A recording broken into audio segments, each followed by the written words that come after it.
Bienvenue dans ce nouveau numéro de PAF où nous allons revisiter un peu cette année 2022, une année folle. On l'a appelée une année folle parce que elle est à la fois marquée par le retour de la tragédie de l'histoire et de la guerre, et puis aussi par beaucoup d'événements politiques, notamment en France, avec une élection présidentielle, des élections législatives, et puis évidemment les conséquences de la guerre sur nos vies. On va évoquer tous ces événements, à la fois tragiques, et puis aussi avec quelques lueurs d'espoir, avec Marie Lebec, bonjour. Vous êtes députée Renaissance des Yvelines. Alors, merci d'être là, parce que vous avez eu quand même quelques mois un peu difficiles, je suppose. Hein. Ça a été une session particulièrement chargée, oui, absolument. Florence Mercadé-Choquet, bonjour. Bonjour vous êtes Patrice. Avocate au barreau de Versailles. Vous avez eu aussi une année difficile. Mais bon. Une année chargée, oui. Chargée. Anne-Héry Le Pallec, pardon, bonjour. Bonjour Patrice. Vous êtes la maire de Chevreuse, et oui. Voilà, je suis ravi de vous accueillir. Enfin, vous êtes déjà venu. Hein, mais... Tout à fait, mais je reviens avec plaisir. Voilà. Et Mathilde Domineau, bonjour. Bonjour. Vous êtes spécialiste de communication, vous êtes aussi auteur. On avait parlé ensemble de votre dernier livre qui s'appelait Ce que les Nobel ont à nous dire, que vous avez écrit avec Philippe Branche. Vous avez rencontré toute une série de prix Nobel, une dizaine de prix Nobel, et vous leur avez demandé qu'est-ce que c'est au fond les grandes questions de la vie. Oui. Et alors il se trouve que là on a 2 prix Nobel français cette année, notamment celui d'Annie Ernaux. On en reparlera peut-être tout à l'heure. Alors, je disais, c'est vrai que l'année, si on regarde l'année, enfin, c'est vrai que le nœud gordien de cette année, c'est la guerre, c'est la guerre, le retour de la guerre en Europe. Mais on va commencer quand même par une actualité plus récente et à la fois joyeuse et un peu triste. C'est la finale c'est la Coupe du Monde de football, et cette finale où l'Argentine bat la France au tir au but. Et finalement, c'est assez intéressant parce qu'il y a eu beaucoup de polémiques avant la tenue du mondial, et puis finalement, le sport a pris le dessus, quoi. Non ? On peut dire ça comme ça. Si, je crois qu'on peut quand même être tous fiers de la trajectoire de l'équipe oui. de France de foot, qui fait quand même une très belle performance et avec des conditions qui n'ont pas été faciles, parce qu'on se rappelle, il y a eu plusieurs blessés au début, juste au tout début de la Coupe du Monde. Et voilà, il y a un peu une malédiction en plus de celui qui remporte la Coupe du Monde 4 ans plus tôt. Est-ce qu'il est capable d'aller aussi loin ? Donc je pense qu'on a une grande fierté, et je voudrais dire que en plus, elle est partagée par les autres équipes de sport collectif, notamment autour du ballon. On sait en handball, on est bon dans le sport collectif, donc il faut saluer cette trajectoire. Après, moi, je crois qu'on peut tous s'interroger sur effectivement comment sont attribués les lieux qui accueillent ces grands événements sportifs, et est-ce que les critères ne doivent pas évoluer en même temps que les aspirations sociales et sociétales. Et ça, c'est une question légitime. Mais je pense que c'est à la FIFA peut-être de s'interroger et de repenser finalement ce qui lui semble important comme critère. Est-ce que c'est censé rationnel, effectivement, d'avoir des stades qui sont à moitié climatisés Absolument. Dans des pays... C'est vrai que c'est une aberration écologique. C'est un peu une aberration écologique. On peut pas le nier. En tout cas, on peut pas le nier, malgré la très belle performance de notre équipe. Absolument. Alors c'est vrai que la prochaine se déroulera dans 3 pays, ce qui change un petit peu peut-être les choses là-dessus. Il n'y aura pas forcément les langues carbone, parce que là il y aura beaucoup de trajets, mais je pense qu'on peut dire qu'une fois encore, le sport a gagné, et ça c'est vraiment chouette, parce que dans notre pays, le sport c'est quand même quelque chose qui fédère par-dessus tout. On était un peu sur la rétrospective de 2022, il y a quand même eu les Jeux Olympiques aussi en 2022, on a l'impression que c'était il y a 10 ans, parce qu'il s'est passé énormément de choses depuis, mais il y a eu les Jeux Olympiques d'hiver où de manière très chauvine, les Français ont quand même plutôt été bons, mais qui ont été une belle réussite aussi. Je me souviens comme ça rapidement que pratiquement après une semaine de compétition, c'était l'Ukraine qui était en tête du tableau des médailles, alors qu'on était quand même après le début de la guerre. C'était vraiment... on a l'impression que c'est très loin, parce que comme vous le disiez tout à l'heure, cette année un peu folle... C'est qu'un événement chasse l'autre, évidemment, toujours. Hein, c'est toujours compliqué quand on fait une rétrospective. D'ailleurs, on s'aperçoit en effet de choses dont on ne se souvenait plus, alors qu'elles nous ont marqué beaucoup au moment où elles se sont produites, quoi. Et je crois que ce qu'il faut noter de ça, aussi bien de cette Coupe du Monde qui vient de se terminer que de ces gros événements, c'est qu'à la fin, le sport continue de gagner, et on est quand même mondialement dans une situation quand même morose. Hein. Je ne sais pas s'il y a un pays où on peut dire que tout va bien et que la vie est magnifique. Donc mondialement, la situation est morose, mais au-delà de ça, on arrive à avoir ces grandes émotions et ces grands mouvements de ferveur autour du sport. Et regardez l'Argentine d'ailleurs. Je suis issue d'un milieu sportif, donc oui, vous êtes spécialisé de cheval. Voilà, moi je suis issue du monde de l'équitation, mais avec un parcours aussi assez divers. Et c'est vraiment cette valeur essentielle que je retrouve dans le sport, qui nous tire tous vers l'avant et qui nous redonne la pêche et le sourire pour une cause finalement qui est partagée et qui fait pas débat. Voilà. Et l'équitation se déroulera dans les Yvelines, hein, Alors pour les Jeux l'équitation Olympiques. fait partie des 3 sports qu'on aura la chance d'accueillir dans les Yvelines, dans un cadre magnifique qui est le château de Versailles, alors qui fait un petit peu débat parce que le cadre est somptueux et puis en même temps le monde cavalier grince un petit peu des dents parce qu'il n'en restera pas grand-chose. On se dit souvent qu'on veut garder un héritage de ces jeux, or les installations, on se doute bien qu'elles ne resteront pas dans la cour du château de Versailles. Ça fait partie des installations qui vont disparaître alors que beaucoup vont... Voilà, mais au-delà de ça, on pourra renvoyer une image au monde quand même de notre histoire, de notre tradition et je pense que ça, c'est ce qu'il faut aussi garder, c'est cette image qu'on va renvoyer sur le monde. Mathilde Domino, vous êtes mis au foot alors ou vous étiez déjà une fan? Je suis devenue petit à petit. En tout cas, c'était des moments d'émotion populaire qui ont été partagés et ça fait du bien dans ce contexte d'avoir cette ferveur. Il y a eu le Maroc aussi qui a été une très très bonne surprise. Donc ça, c'est important aussi. Et c'est vrai qu'avec des manifestations de joie à Paris notamment, qui n'ont pas débouché sur des violences comme parfois ça peut avoir lieu, quoi. Oui, et donc d'avoir ces temps de communion, finalement, on va partager. Et ce qui est intéressant, c'est la place de la télévision. On l'a vu pas mal cette année, avec l'enterrement d'Elisabeth II aussi, où la télévision, finalement, reprend le dessus. On vit en direct ce qui se passe. Il y a l'adrénaline. On a pu le voir encore dimanche dernier, l'adrénaline des derniers pénaltys.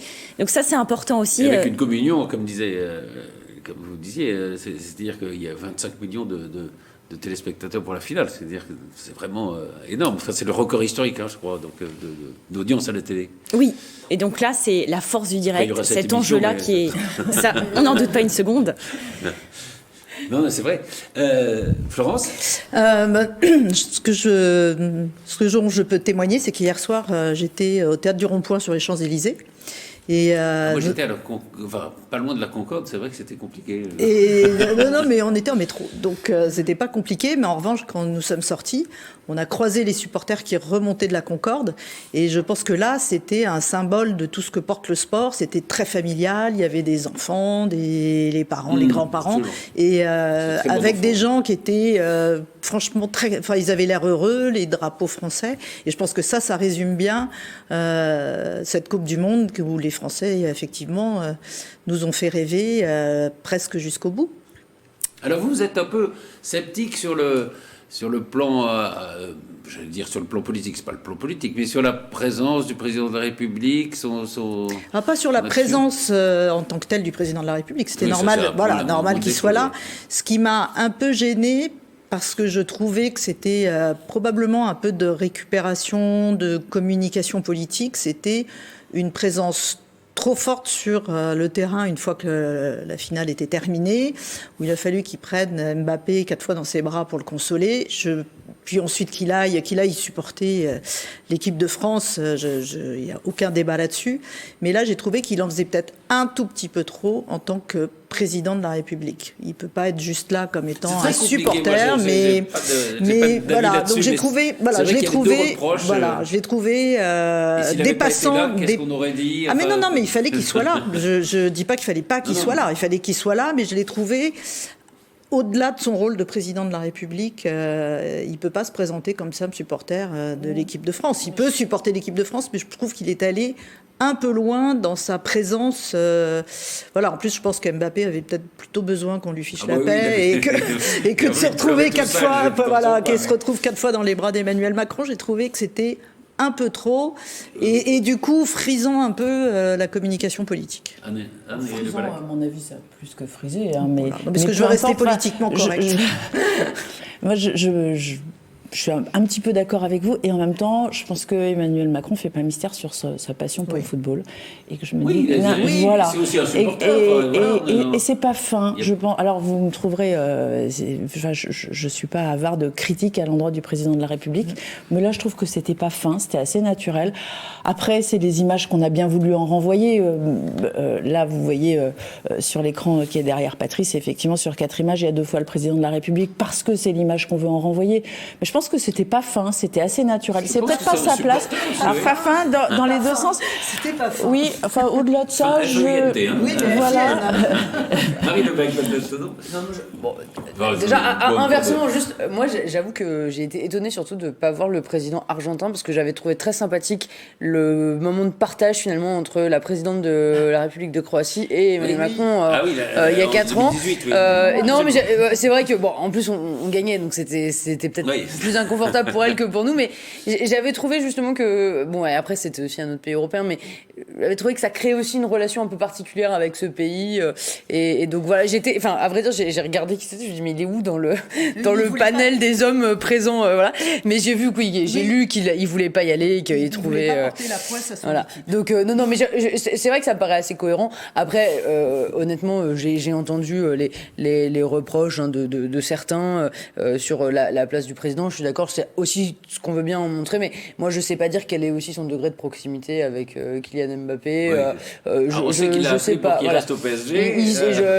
Je crois qu'ils échangent, mais je ne sais pas quel est le degré de proximité, et je pense que ça joue aussi peut-être de savoir si on a beaucoup de contact avec lui ou si on en a peu. J'imagine que ça. Et puis bon, c'est un supporter de foot de toute évidence. C'est un supporter de premier plan au vu de sa place. Donc voilà. J'entends. De toute façon, quoi qu'il aurait fait, des choses auraient été dites dans tous les cas. Il est supporter de l'équipe de France, pas de Mbappé, quoi. C'était avec tous les. Il aurait pu aller voir Lloris. Lloris, c'est le capitaine. On a Jacques Chirac en toile de fond aussi, donc le président qui endosse le maillot et qui va sur le terrain aussi. Il y a de la communication, évidemment, forcément. Et puis une grille de lecture politique. Finalement, c'est Macron qui va sur le terrain, c'est Macron qui va être évalué. Tous les mots qu'il va exprimer, voilà, toute cette parole va être entendue aussi comme le chef de l'État, voilà, avec une lecture politique. On voit aussi que c'est le supporter qui prend la parole, comme il a été supporter de l'OM. Et donc, dans ce moment-là, on voit qu'il y a un enthousiasme, il y a une frénésie aussi qui est partagée par l'ensemble des Français, et dont Emmanuel Macron. Absolument. Après, c'est vrai qu'on critique, alors on dit il y a récupération politique. Moi, je suis pas sûr qu'il y ait un grand intérêt à cette récupération politique. On se rappelle quand même qu'en 2018, il y a la victoire de l'équipe de France au Mondial, et puis il y a le mouvement des Gilets jaunes qui arrive peu de temps après. Donc je suis pas sûr que politiquement... évidemment, il y a peut-être autre chose. C'est peut-être le moral des Français qui est revigoré par un bon comportement de l'équipe de France ou une victoire, peut-être plus qu'en 2010 où à Naïsna, il y avait eu ces joueurs qui voulaient pas descendre du bus. Évidemment, là, on était tous pessimiste et ça, en ce moment. Je pense qu'on a tous, voilà, peut-être, en tout cas ma génération, on a observé que la Coupe du Monde de 98 n'avait pas du tout provoqué le même effet que la Coupe du Monde de 2018. 98, on est resté dans cet effet Coupe du Monde tout l'été, ça a vraiment été... C'est la première fois aussi qu'on a gagné. C'était la première fois. Et c'est vrai, oui. Et puis on avait parlé de la France, Black Blanc Beurre. Voilà. Il y avait un vrai message politique en 98, et puis il y a eu cette descente des Champs-Élysées, et puis il y a eu, voilà. On était en cohabitation aussi, peut-être que ça a joué un peu. Tout à fait, certainement. 2018, on est resté... je pense que ceux qui ont vécu 98... dont je fais partie et qui s'en souviennent. On est resté un peu sur notre fin. Sur 2018, on est resté un peu sur notre fin. On peut dire qu'il y a eu le bus qui est descendu un peu vite aussi. Voilà. Des mesures pour les attentats. Et puis c'était ça aussi. Et puis voilà, la joie n'était... Peut-être c'était la joie de la première fois. Enfin, j'ai pas d'explication précise. Et, oui, non, mais on en a fait une lecture politique avec cette France Black Blanc Beurre, etc. Donc il y avait qui s'est soldé par l'arrivée de Le Pen au deuxième tour en 2002. Tout à fait. Mais donc il n'était peut-être pas aussi vrai qu'on l'espérait. Mais c'est vrai qu'il y a une lecture plus politique, me semble-t-il, en 98, peut-être aussi à cause de la cohabitation et Chirac-Jospin qui allait se présenter au présidentiel. En 2018, ça a été beaucoup moins politique. Moi, je trouve que c'est aussi un peu le mythe du temps passé, oui, absolument. voilà, on idéalise un peu toujours. Moi, j'ai connu du coup 98, mais j'avais 8 ans, 2018 et là, moi, je trouve on a toujours une belle fierté à voir son équipe qui progresse, qui passe les étapes. Moi, je me rappelle le match contre l'Angleterre, mais quelle pression on a eu, quoi. On s'est dit, oh là là, pourvu que ce soit pas tout de suite la fin. Et pourvu que ce soit pas tout de suite la fin de l'aventure, parce qu'au final, on partage ce moment collectif et je sais pas si effectivement aussi peut-être l'enchaînement de l'actualité, les chaînes d'infos en continu, enfin la rapidité aussi de l'information chasse beaucoup plus les événements. En revanche, je trouve que peut-être le sentiment de joie s'évapore un peu plus vite, mais moi je me rappelle de Nice Now en 2010 et quel malaise franchement pour la France. Beaucoup plus ça que... Là il y avait même une rancœur contre les joueurs. Mais parce qu'on en parle encore aujourd'hui, avec ce côté un peu de c'est l'image de la France, voilà, et l'image de la France qui est un peu écornée. Donc effectivement, je sais pas ce qui restera de ces deux Coupes du Monde 2018-2022 après dans l'esprit collectif, puis c'est aussi les valeurs que vont incarner les joueurs au fil du temps. Je veux dire, là, la fierté, elle vient aussi de... c'est une équipe qui est assez composée, enfin, de joueurs assez jeunes, qui sont quand même attentifs aussi derrière tout ça aussi. Et qui sont aussi attentifs à, je pense, porter un certain nombre de valeurs, incarner un certain nombre de valeurs plutôt que les porter, et qui nous rendent assez fiers, je trouve. Beaucoup plus que ce qu'on a pu vivre en 2010. Oui, une mini anecdote. En 98, je sais pas, vous avez tous remarqué que la société de cars qui transporte les Bleus est yvelinoise. Elle est même chevrotine, donc j'en ai d'autant plus de fierté. Bon, on va pas du tout les citer, c'est la Savac, et qui transporte Miss France également. Ils ont quand même des beaux contrats. En 98, le bus qui a descendu les Champs-Élysées, qui était floqué magnifiquement, a servi à faire du transport scolaire pendant les 6 ou 8 mois qui ont suivi. Vous imaginez les étoiles dans les yeux des gamins, quand ils se retrouvaient dans le bus des Bleus, floqués, champions du monde, etc. En 2018, le bus est revenu. On a eu 3 heures pour s'amuser à faire des photos avec le château de Chevreuse en fond d'écran. Il fallait défloquer tout de suite parce que les sponsors, parce que les contrats, parce que les ci, parce que les là.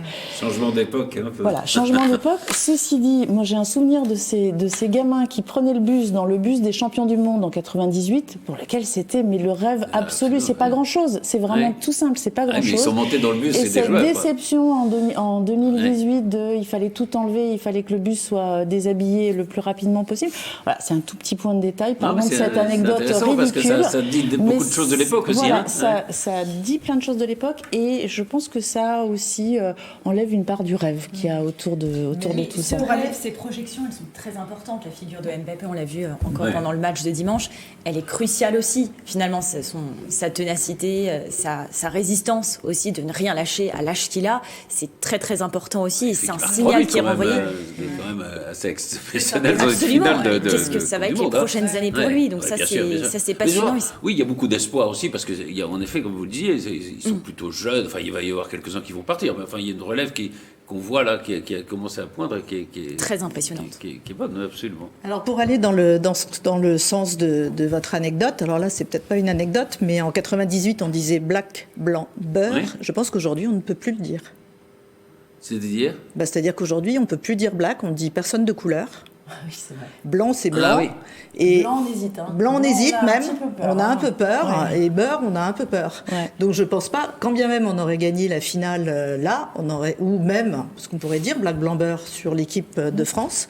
Mais, et ça va dans le sens de faut défloquer parce que, etc. Alors là, c'est sur les problèmes de reproduction, droit à l'image, etc. Mais là, on est aussi dans une évolution de société qui fait que on peut plus dire black, blanc, beurre aujourd'hui. C'est pour ça qu'il y a des gens qui se choisissent. On se souvient du tweet de Jordan Bardella après la victoire contre l'Angleterre. Bravo Giroud, il avait oublié Chouameni. Est-ce que c'est volontaire ou pas? Bon. Mais c'est vrai, oui. Il y a aussi des lectures un peu politiques du football. Ok, on va peut-être passer à un événement peut-être plus tragique, mais qui est au fond l'événement qui marque toute cette année et qui a des conséquences politiques et économiques évidemment essentielles. C'est la guerre.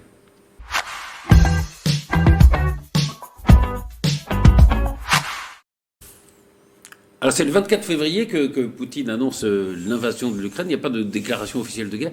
Est-ce que vous vous souvenez de ce moment-là ? C'est une anecdote très personnelle, mais du côté de mon mari, ma belle-sœur est d'origine ukrainienne. Elle est arrivée en France quand elle avait à peu près 20 ans, et depuis, elle est mariée avec mon beau-frère et elle vit en France. Donc forcément, on se sent très impliqué et très impacté. Et puis je crois que c'est aussi une forme de sidération face à quelque chose qu'on imaginait pouvoir, en fait. Il me semble, moi, comme ça, mais qu'on n'y croyait pas, en France notamment. On n'y croyait pas, et surtout, la guerre a tellement évolué dans ses formes. Je veux dire, pardon, c'est pas, on n'y est pas totalement, mais cette forme de conflit de tranchées, un peu, où on essaye de conquérir du territoire, où la logistique joue un rôle majeur, où finalement, c'est de l'infanterie. Si vous regardez aujourd'hui la façon dont opèrent les forces françaises, on envoie souvent des commandos d'élite pour faire des frappes ponctuelles, etc.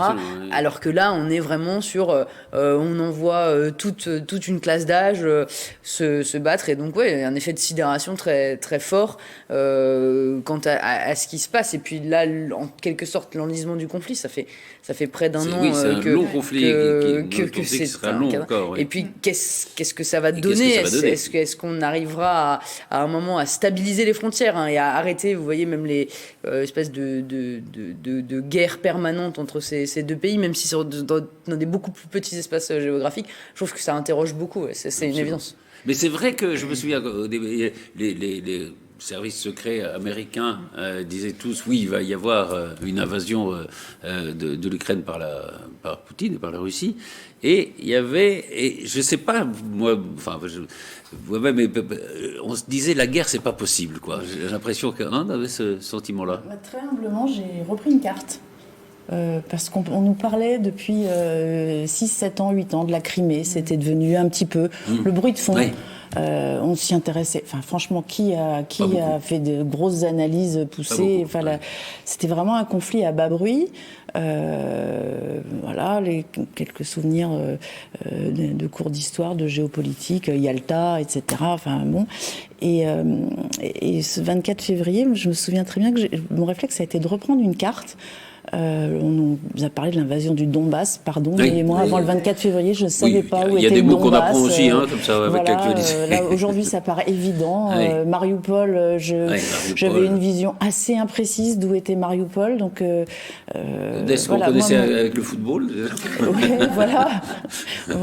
Donc, moi, j'ai d'abord repris une carte, et puis rappelez-vous, ces 15 premiers jours, on nous a dit ça va être plié tout de suite. Ça va et d'ailleurs, probablement ce que pensait Poutine, d'ailleurs. Ce que pensait à peu près tout le monde, mais même les Ukrainiens, d'ailleurs, je pense qu'ils se voyaient mal engagés. Et puis, moi, ça m'a...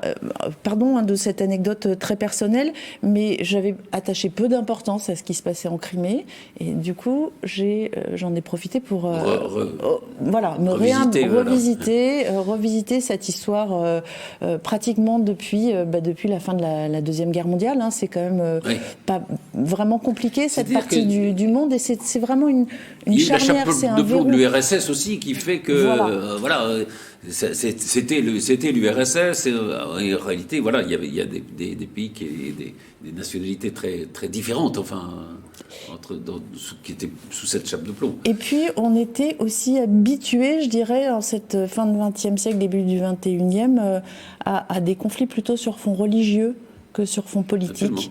Et donc je pense qu'il y a eu aussi cette surprise-là. Même l'invasion, c'était pas quelque chose, c'était quelque chose qui nous semblait appartenir un peu au passé, quoi. Tout à fait. Et cette invasion pour de la conquête territoriale, finalement, ça nous paraissait plus d'actualité, plié, fini. On a tous fait des discours du 8 mai, du 11 novembre, où on a encensé les vertus de la paix et de l'Europe qui nous avaient permis de garder pendant année après la paix. C'était acquis. Voilà, pour nous, c'était acquis. Justement, la construction européenne avait été faite pour ça, et ça marchait assez bien. Il y a plus de guerre en Europe, quoi. Et peut-être clin d'œil un peu maléfique de l'histoire, c'est que les accords de Yalta, c'est en Crimée. Absolument. Et les accords de Yalta, qui ont été une des étapes peut-être la plus médiatique au sens de l'époque de la sortie de la Deuxième Guerre mondiale, ont pris corps en Crimée. Je pense que notre état un peu de sidération, c'est qu'on ne s'attendait pas à une guerre en Europe. Donc les guerres, c'est loin de chez nous. C'est en Afrique, c'est loin. C'est le retour de la guerre en Europe, voilà, c'est ça qui fait que... Et de la tragédie de l'histoire, si on peut dire. Voilà, exactement. on avait un peu oublié, peut-être un peu oublié ça. Et c'est vrai qu'on n'était pas du tout préparé, puisque comme vous le disiez, Patrice, en France, on n'en parlait pas, en Europe, on n'en parlait pas. Il y avait les Américains qui ont tiré la sonnette d'alarme depuis le mois de septembre. De l'Ukraine aussi. Et bien sûr. On avait les anciens pays qui étaient sous la domination de l'URSS, en réalité. Eux percevaient la menace avec Poutine, fort de leur situation géographique aussi. On voit d'ailleurs que leurs réactions sont un peu différentes, c'est vrai, que ce soit la Pologne, assez différentes de celles qu'on peut avoir en France, par rapport au conflit. Ils sont en avant. Moi, je ferais quand même un distinguo entre, je pense, effectivement, la population chez nous, comme vous l'avez très bien dit, je suis pas sûr que tout le monde savait très très bien où était l'Ukraine. Je ne suis pas sûr que les gens réalisent aussi la... Non, pardon, mais je veux dire, plus largement, je ne parlais pas de vous, mais non, pardon, non, mais je pense pas sûr que tout le monde... C'est pas une attaque personnelle. Va très bien. En tout cas, je suis pas sûr que tout le monde ait à l'esprit que la Pologne est une frontière commune et que donc, en fait, quand vous êtes en Ukraine, vous êtes quasiment en Europe déjà. Je suis pas sûr que tout le monde réalise bien le jeu malsain qu'organise Poutine dans cette région, le côté aussi l'alliance avec la Biélorussie qui met une pression supplémentaire à l'Ukraine, parce que tout le monde regarde ça, que tout le monde réalise que on est à portée de missile en réalité, donc des deux côtés. Et on a eu, je me rappelle de cette séquence au Parlement là pendant la session quand 2 missiles sont tombés en Pologne et où finalement on n'en parle plus, voilà, on sait pas très bien qui les a tirés, comment ils sont arrivés là, etc. Mais ce qui est sûr, c'est que nous, au Parlement, je me rappelle, tout le monde a dit, mais attendez, c'est la Pologne qui est touchée, est-ce que ça veut dire que la France risque de rentrer en guerre prochainement ? Et encore une fois, aussi, c'est très différent parce que on a certes cette journée d'appel à la préparation militaire, on a de plus en plus de Français qui s'engagent dans une forme de réserve citoyenne, réserve militaire, etc. Mais on a une armée de métier, une armée qui est professionnalisée et que si la France rentrait en guerre, ce serait très très différent de ce qu'on a pu connaître aujourd'hui, avec en plus une armée qui a une capacité à se projeter un peu partout dans le monde, malgré les faiblesses parfois logistiques qu'on peut connaître, il faut être honnête. Mais je pense que la population effectivement, on a tous connu une forme de choc. Je suis pas sûr que nos dirigeants, nos états-majors militaires ne se soient pas rendus compte de la menace. Et d'ailleurs, le dialogue qui a toujours persévéré entre le président de la République et Vladimir Poutine et Volodymyr Zelensky, et peut-être les critiques qu'on pourrait formuler à ce titre, mais montre aussi que du point de vue de nos responsables politiques, et je parle pas Renaissance ou n'importe quel autre, ceux qui étaient dans la logique de décision étaient quand même informés de la menace, parce que bien sûr on suit ces points avec une attention, une vigilance particulière. Il a informé et préparé. Préparé. Le pire, de toute façon. Il y avait eu ce reportage assez intéressant, enfin, ce qui n'était pas vraiment un reportage, mais plutôt un documentaire assez intéressant sur les quelques jours qui précèdent l'invasion, on voit, et qui montre l'intensité. Peut-être on n'imaginait pas que ça allait se déclencher si vite, mais qui montre l'intensité des contacts entre, pour le coup, nos 3 pays et puis internationaux plus globalement, et qui démontre bien que la menace était prise au sérieux. Et alors, il y a évidemment un personnage qui est apparu, qu'on a découvert avec ce conflit, c'est le président de l'Ukraine, Volodymyr Zelensky, qui était considéré à un moment, il avait une assez mauvaise image avant la guerre, faut dire, on se disait c'est un clown qui est devenu président, quoi. En gros, c'était ça. Et puis on découvre quelqu'un qui a, je sais pas, une conduite absolument incroyable, exceptionnelle, non ? Et c'est une bataille de l'image aussi. C'est une bataille de l'image. Et il gagne la bataille de l'image aussi par rapport à Poutine, évidemment. Et l'enjeu, c'est aussi l'opinion publique internationale. Pour convaincre les dirigeants, les décideurs, c'est crucial. Zelensky, on l'a vu, prendre la parole, se servir de l'ensemble des canaux de communication. Être sur le terrain ? Absolument. Aller rencontrer aussi les décideurs, aller dans les institutions des autres pays, mobiliser. Et donc ça, c'est évidemment crucial, puisque ça se joue aussi et surtout, on le voit sur ce plan-là. Absolument.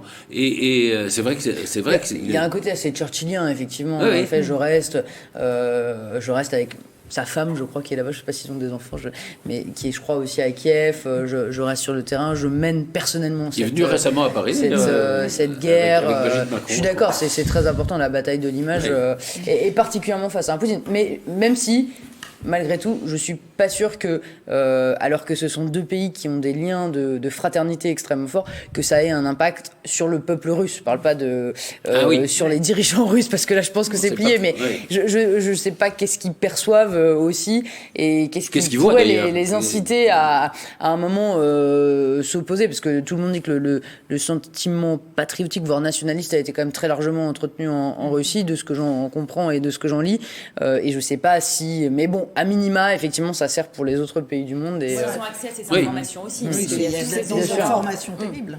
Mais c'est primordial, et je pense que ça a été l'adresse du président ukrainien, c'est de se dire que on imagine, je ne connais pas bien la Russie, mais on imagine que les canaux de communication sont quand même assez filtrés, assez bouchés, mais le président ukrainien a eu un besoin incommensurable de soutien des autres pays. Donc je pense que au moins sur toute une partie de l'orientation de sa communication, elle était plus orientée vers l'Europe et les États-Unis que vers son propre pays, où je pense que quand on est bombardé, on est d'abord préoccupé sur comment on va manger, se chauffer, se déplacer et survivre.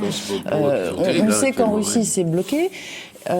Et je pense qu'on a, entre le président, entre Poutine et Zelensky, on a vraiment la guerre à la mode du 20e face à la guerre à la mode du 21e, avec, on l'a vu, Poutine... Alors, vu de l'extérieur, comme vous le disiez, tout à fait, on a quand même assez peu d'images de la manière dont cette communication est ressentie à l'intérieur des deux pays. C'est pas très bien comment c'est vu de l'extérieur, mais le rôle des pays extérieurs étant, surtout pour l'Ukraine, étant primordial, je pense qu'il a eu cette adresse de s'appuyer sur une communication moderne et efficace, et qui a d'ailleurs culpabiliser un peu parfois d'ailleurs les Occidentaux. Et qui a d'ailleurs marché, parce que si vous me prenez ne serait-ce qu'en France, rappelez-vous, février, mars, la classe politique était quand même pas unanime sur le soutien qu'il fallait adresser à l'Ukraine pour des raisons qui étaient très diverses, mais il n'y avait pas l'unanimité. Or maintenant, on n'entend plus, ou beaucoup moins.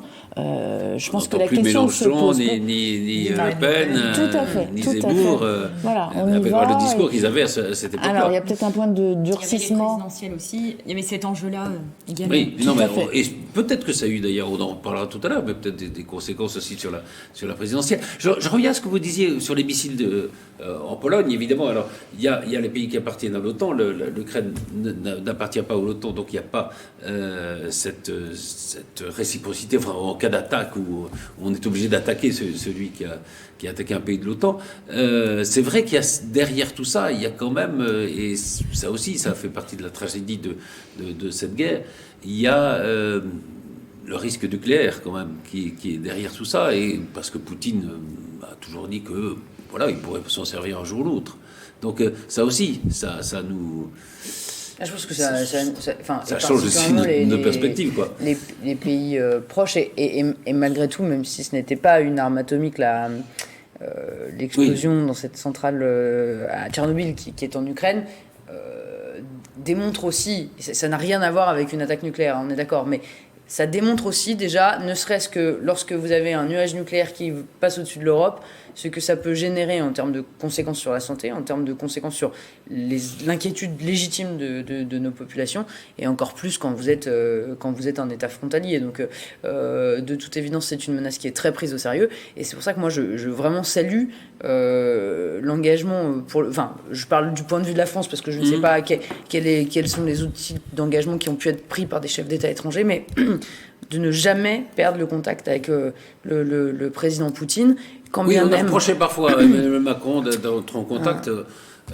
C'est la moindre des choses. Donc, en tout cas, je ne suis pas sûre que isoler ou mépriser un pays, ce soit le meilleur moyen de s'assurer d'une forme d'apaisement ou de modération, si on peut les qualifier ainsi, dans un conflit. Donc, il faut penser à une fin du conflit. Voilà, il faut penser à une fin du conflit. Donc, je pense que ce dialogue est absolument fondamental, et que, en tout cas, il est bien mené par les dirigeants européens au sens large, et notamment par le président de la République. C'est vrai qu'il est intervenu il était président de l'Europe, Emmanuel Macron, au début là, jusqu'à fin juin. Et je trouve qu'il a effectivement eu un rôle extrêmement important. Même si ça peut être critiqué par les Ukrainiens, par Zelensky lui-même. Qui continue à le critiquer. L'histoire nous montre que toutes les guerres se finissent autour d'une table. Donc il va bien falloir... mais qu'est-ce qu'il va falloir négocier? Et puis ne pas parler à la Russie... Pardon de faire un petit retour en arrière, ce serait comme ne pas parler au Qatar, on a commencé sur le foot. Écoutez, tous les pays ne sont pas tous aussi fréquentables qu'on pourrait ou que nos proches voisins, on va dire, dans notre modèle à nous d'ailleurs, puisque en fonction des yeux par lesquels ils sont vus, peut-être qu'on est un pays infréquentable pour certains autres pays du monde. Pour autant, les équilibres politiques et la diplomatie font qu'il y a des pays avec lesquels on est obligé d'échanger, obligé de parler et obligé d'essayer d'avoir des points de convergence. C'est comme si l'avocate que vous êtes de défendre que des gens honnêtes. Oui, ce serait trop facile. Ça serait trop facile. Non, mais si on parle qu'avec les gens avec qui on est en accord, évidemment, on parle avec personne. Mais je vois pas très bien en se mettant autour d'une table ce qu'ils vont pouvoir négocier, parce que c'est pas l'heure de toute façon. Là, c'est pas l'heure. Il y a des pistes de négociation quand même. Un mot sur l'Europe quand même. Est-ce qu'elle ressort grandie de ce conflit? En tout cas, elle parle d'une voix plus forte. En tout cas, elle parle d'une voix. En dehors des questions énergétiques, parce que les enjeux sont extrêmement partagés, mais sur le soutien à l'Ukraine, sur la logique agresseur-agressé, je crois qu'elle parle d'une voix unanime. Et puis sur le changement de paradigme, par exemple, de l'Allemagne, par rapport à l'armée européenne, par rapport à la défense européenne. Moi, je trouve en tout cas, l'Europe elle revient dans les moments de très forte tension. On l'a connu aussi pendant le Covid, à ses valeurs fondamentales qui sont la coopération, le travail ensemble, même si on s'écharpe le reste du temps, même s'il y a des points de vue qui sont extrêmement différents, même si on n'aborde pas les questions de la même manière, quand l'Europe est mise sous pression, et même si c'est difficile à 26, quand l'Europe est mise sous pression, elle est capable de revenir à ses valeurs essentielles, et ce qui fait pourquoi on s'est alliés. Moi, je voudrais juste dire un mot aussi, c'est que inversement, il faut regarder aussi les votes à l'ONU sur la scène internationale quand il s'agit de sanctionner la Russie, etc. Il y a beaucoup de pays qui s'abstiennent. Et donc, il ne faut pas nier le poids du soft power aussi russe. Et moi, je le vois pour avoir présidé le groupe d'études, le groupe d'amitié France-Côte d'Ivoire avec la Côte d'Ivoire. Dans cette ère où la France est extrêmement influente du Mali, du Burkina, de la Côte d'Ivoire, du Sénégal, etc. La montée en puissance des Russes. Et donc, il ne faut pas le nier. Et d'une, il faut être très ferme sur les valeurs en lesquelles nous croyons. Mais de deux, je pense que isoler la Russie, refuser d'échanger avec eux, etc., c'est aussi pousser tout un tas de pays qui cherchent finalement une autre forme de régime que le régime démocratique auquel on croit, et qui se tournent vers la Russie comme un allié objectif. Et donc ça, c'est, à mon avis, pour moi, à long terme, aussi une menace qui est assez forte et qu'on ne peut pas exclure. Je crois qu'il y a un documentaire assez formidable sur la fabrique du mensonge, sur Wagner, et qui explique exactement ce que vous êtes en train de dire. Dont la présence en Afrique absolument. Oui. Et ça, il grignote très sérieusement un certain nombre de pays, et c'est très inquiétant. Je pense que pour l'Europe, c'était un vrai crash test, même si ça n'a pas été pensé comme ça. Et à mon avis, Poutine n'avait pas prévu que ça se passe comme ça non plus, parce qu'on avait toutes les raisons de ne pas être d'accord. Dès que l'énergie était touchée, on sait que la politique énergétique est malgré tout au centre de nos économies, et avec des points de vue, comme vous l'avez rappelé, très, très divergents en fonction des pays et en fonction des directions qui ont été prises bien longtemps avant. Donc c'était un vrai crash test avec une probabilité assez forte que le système explose en vol. Or, il a tenu. Et comme vous le disiez, en tenant, il s'est révélé beaucoup plus fort. Et je pense que l'Europe qui était peut-être un concept très économique et très, il y a encore quelques mois, avant ces événements en Ukraine, a pris une identité humaine, une identité géopolitique importante. Absolument. Depuis un an. Mais le challenge, c'est pas resté au perdure. Il faut que ça continue. Et même l'Europe est peut-être plus présente que l'OTAN, pour dire dans ce conflit. Oui, l'OTAN, par contre. Oui, parce que pour la raison peut-être qu'on disait aussi qu'une attaque d'un pays de l'OTAN oblige à une riposte. Donc, Peut-être qu'on va passer... Pardon, vous vouliez ajouter quelque chose, Mathilde? On a découvert aussi combien le peuple ukrainien est résistant, a fait preuve de ténacité aussi. Ça a été une manière justement de s'en rendre compte dès le début du conflit. Et pour revenir à ce que vous disiez, d'éviter, d'isoler justement la Russie, il y a un vrai enjeu, c'est de maintenir le dialogue tout en évitant d'humilier la Russie. Pour la suite, en effet, avec tous ces sujets d'influence, pour les jeunes générations, avec l'importance des médias, avec toute l'importance des canaux de communication aussi, qui vont être des vrais leviers, qui vont imposer des biais, des grilles de lecture pour la suite, pour les autres générations. Et vous avez raison de parler de la résistance de l'Ukraine et du peuple ukrainien. Et ça pose une question philosophique. C'est vrai qu'on avait l'impression que mourir pour sa patrie, ses idées, ses valeurs, c'était quelque chose de dépassé. On voit que peut-être dans le cas d'attaque comme ça, c'est quelque chose qui reste encore, quoi. Hein. Ils font preuve d'un courage, d'une abnégation. Et c'est assez... C'est admirable. Alors on va peut-être passer, parce que le temps malheureusement avance très vite, aux conséquences du conflit. Alors il y a des conséquences multiples, politiques, économiques. On en parle tout de suite.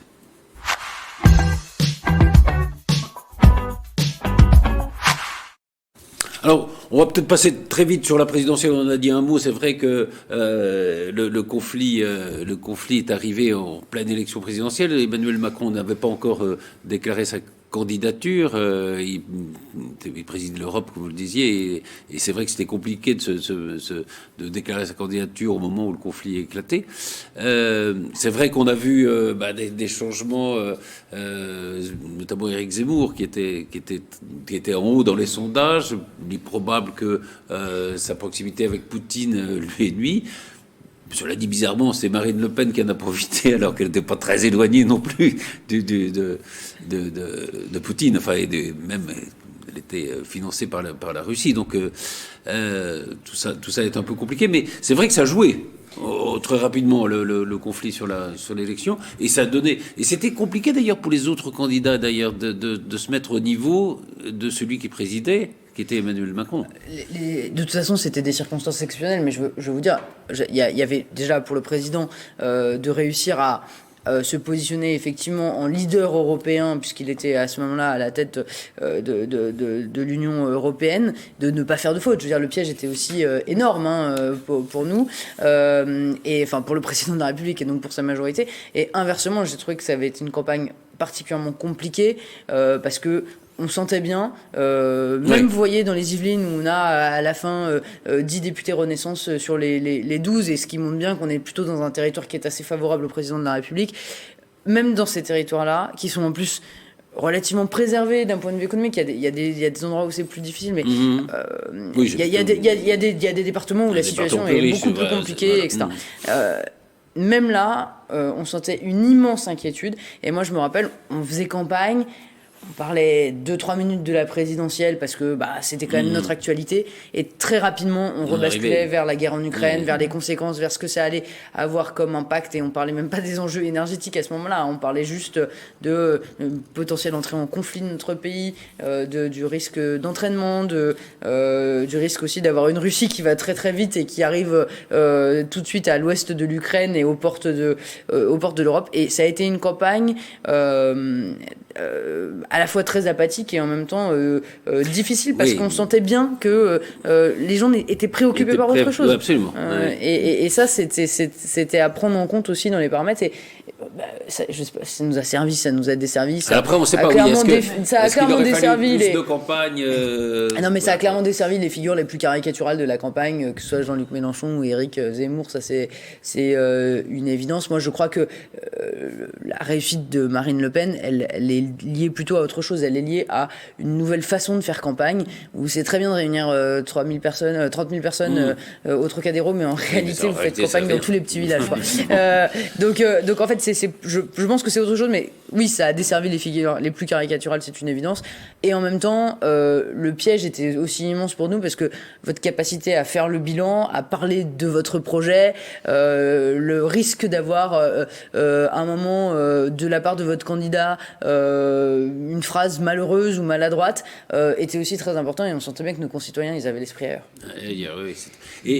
Enfin, bon, toujours est-il, le résultat est là. C'est la première fois qu'un président hors cohabitation est réélu, ce qui est quand même assez exceptionnel.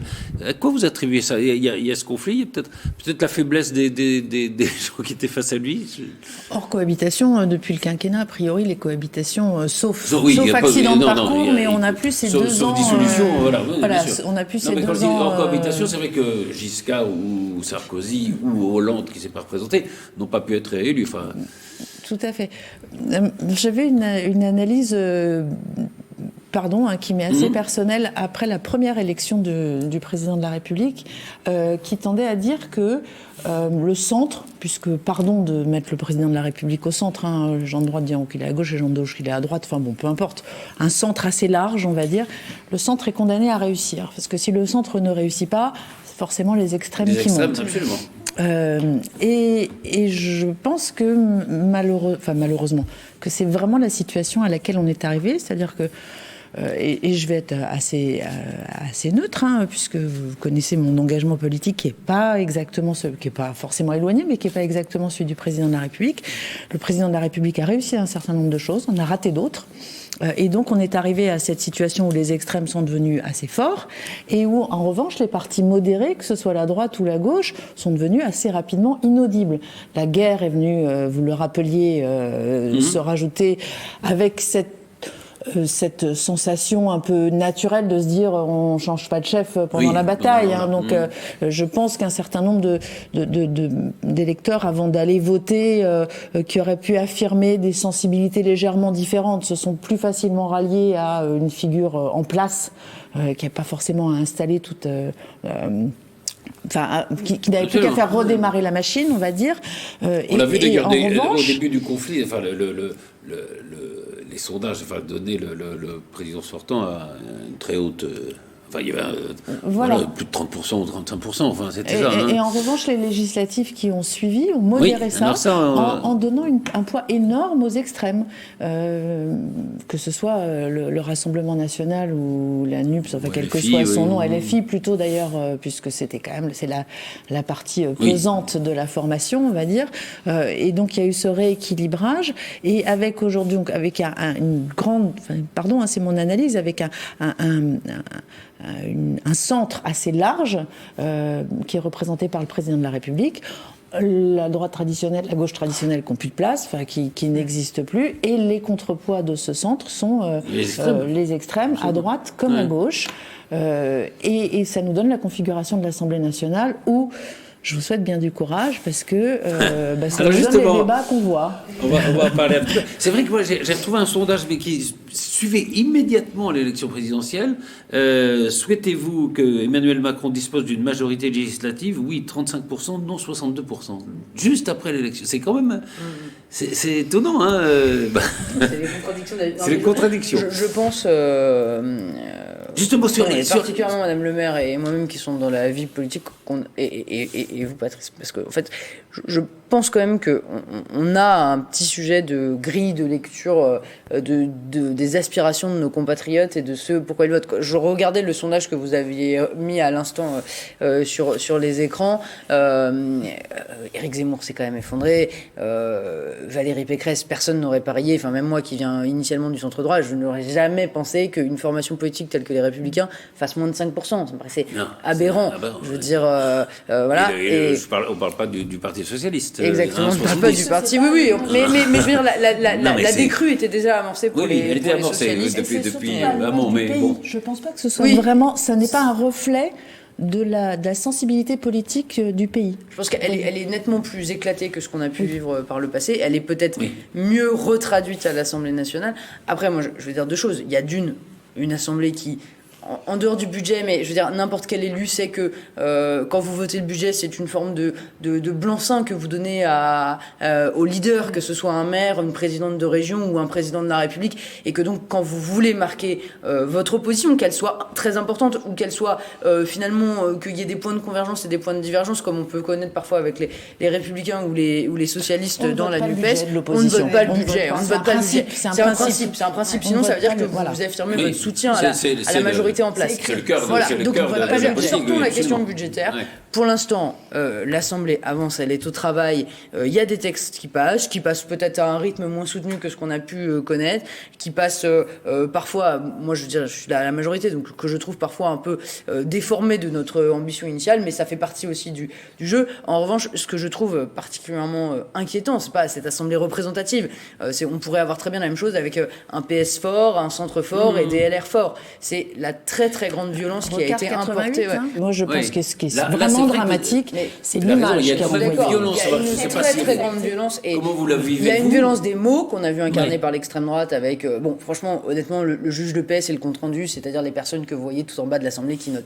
Mais peu importe ce qu'il a dit, le retourne en Afrique ou qu'il retourne en Afrique, est-ce que c'est au pluriel, est-ce que c'est un dérapage qu'on ne souhaiterait pas entendre à l'Assemblée nationale dans le cadre du respect de chacun. Et inversement, la très grande violence physique que notamment les députés de la France Insoumise, il faut les sortir de l'alliance NUPES parce qu'ils sont quand même particuliers, essayent d'importer dans le débat. Je veux dire, le nombre Vous de le sentez, vous, suspensions. ça Mais oui, parce mais, que nous, on le pardon, sent de l'extérieur, mais vous le voyez un peu, mais vous ne le parfois, voyez pas. Le il y a nombre de droit privé, suspensions par exemple, de séance.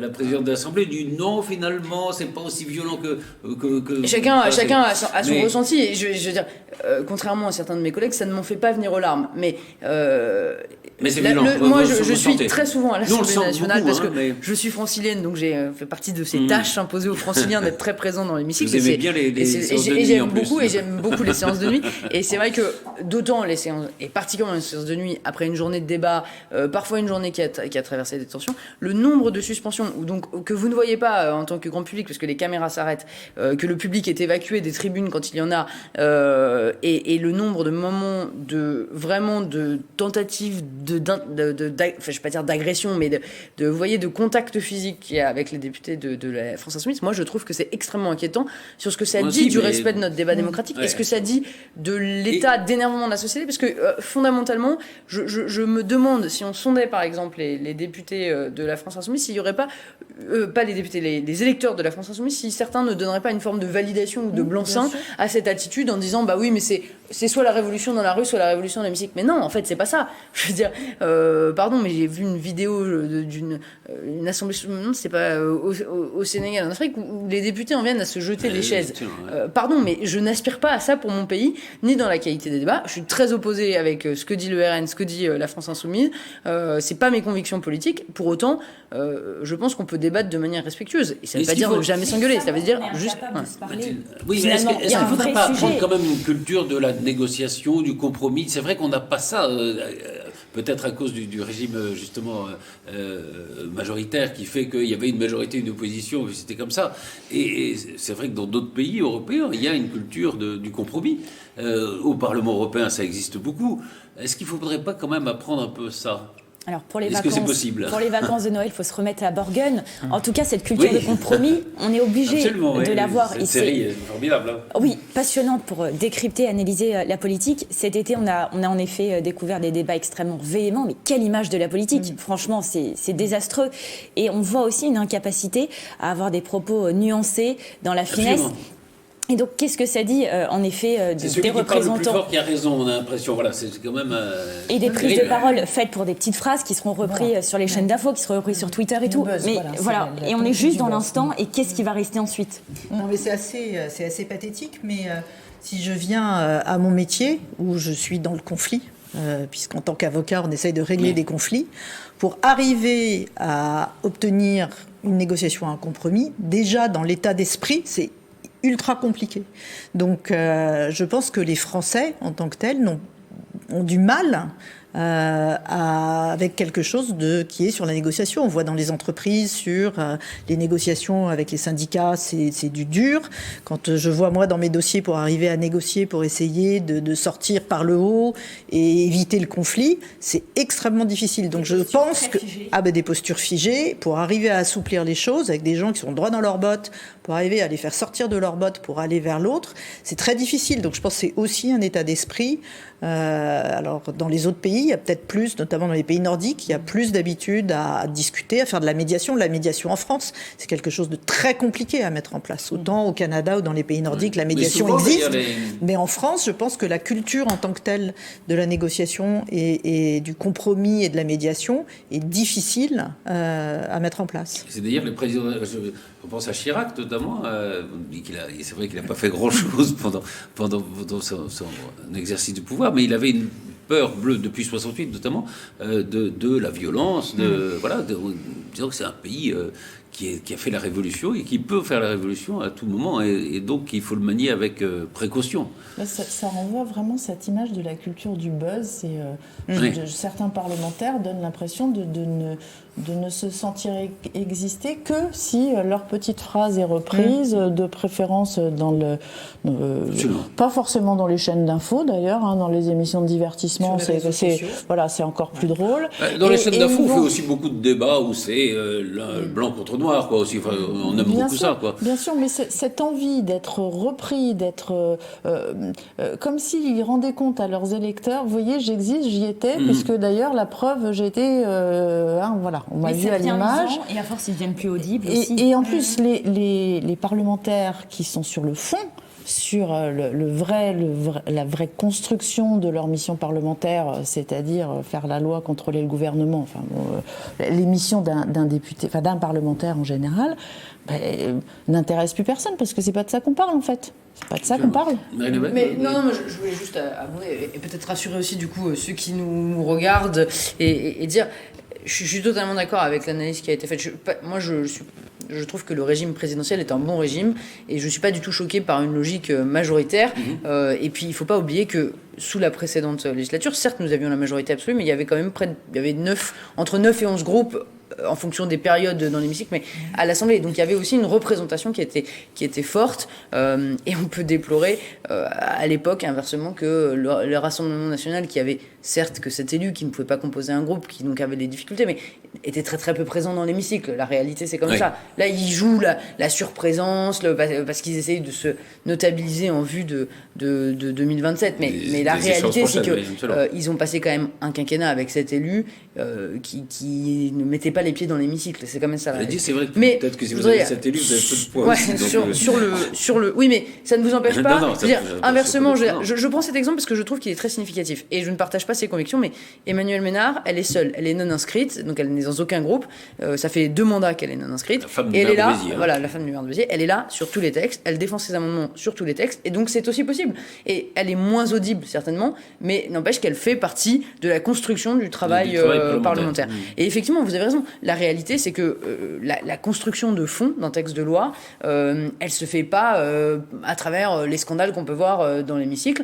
Et paradoxalement, ce que je voudrais dire, c'est que on a quand même une assemblée qui avance. On a voté un projet de loi sur le pouvoir d'achat. Alors vous allez me dire, oui, quand on dépense de l'argent, tout le monde est prêt à voter. Donc ça, c'est un peu vrai. On a voté la loi de programmation du ministère de l'Intérieur. On a voté le texte sur la planification des énergies renouvelables. Encore une fois, je mets le budget de côté qui est vraiment d'un tout autre acabit. Et on arrive à la retraite. On arrive au projet de loi immigration qui va être... Oui, on arrive au projet de loi sur la retraite, au projet de loi sur l'immigration. Et là, on verra bien s'il y a une possibilité de... Absolument, mais en tout cas, avec des ministres qui ont aussi compris l'importance de réunir régulièrement les partis d'opposition avec lesquels on peut travailler, que le compromis se construit doucement, qu'il y a des points de divergence très forts et que... mais je veux dire, personne, en tout cas dans la majorité... Bien sûr, je ne vais pas mentir, peut-être qu'un jour, sur un texte qui est fondamental, la majorité sortira le 49.3, dont elle a le droit d'usage en dehors des textes budgétaires. Mais personne n'est dans cet état d'esprit initial. Tout le monde se dit... Oui, c'est un recours. C'est un recours possible, mais tout le monde est quand même dans une logique de dire, bon, maintenant, il faut qu'on trouve un moyen d'avancer, de discuter, de faire émerger un consensus. Et on l'a fait sur un certain nombre de textes. Et je peux vous dire, honnêtement, sur les énergies renouvelables, parce qu'il y a l'éolien terrestre qui est un vrai sujet de polémique aujourd'hui en France, mais vous savez, je ne suis pas sûr que les panneaux solaires, ce soit beaucoup mieux. L'éolien offshore, quand vous êtes concerné, vous êtes souvent des populations qui sont très opposées. Et pourtant, le texte est passé. Donc il y a quand même des choses qui ça avancent. marche, puisque les États-Unis, ça produit, on commence à produire pas mal d'énergie. Non, avec mais l'éolien. ce que je veux dire, c'est que ça avance.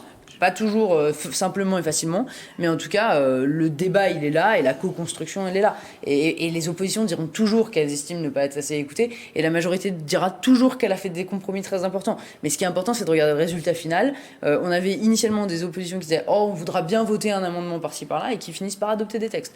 Donc ça avance quand même doucement, et je déplore, au même titre que ce que vous avez dit, l'attitude de certains qui consiste à se servir de l'hémicycle comme... d'un lieu pour faire une AG étudiante, quoi, en gros. Malheureusement, on a plus de temps.